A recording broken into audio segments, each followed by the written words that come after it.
اور کسی شخص میں طاقت نہیں کہ اللہ کے حکم کے بغیر مر جائے. اس نے موت کا وقت مقرر کر کے لکھ رکھا ہے، اور جو شخص دنیا میں اپنے اعمال کا بدلہ چاہے اس کو ہم یہیں بدلہ دے دیں گے، اور جو آخرت میں طالب ثواب ہو اس کو وہاں اجر عطا کریں گے، اور ہم شکر گزاروں کو عنقریب بہت اچھا صلہ دیں گے.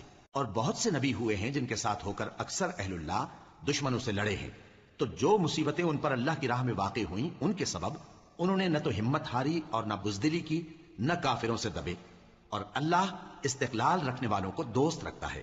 اور اس حالت میں ان کے منہ سے کوئی بات نکلتی تو یہی کہ اے پروردگار، ہمارے گناہ اور زیادتیاں جو ہم اپنے کاموں میں کرتے رہے ہیں معاف فرما، اور ہم کو ثابت قدم رکھ، اور کافروں پر فتح عنایت کر. تو اللہ نے ان کو دنیا میں بھی بدلہ دیا اور آخرت میں بھی بہت اچھا بدلہ دے گا، اور اللہ نیکوکاروں کو دوست رکھتا ہے. مومنوں، اگر تم کافروں کا کہا مان لوگے تو وہ تم کو الٹے پاؤں پھیر کر مرتد کر دیں گے.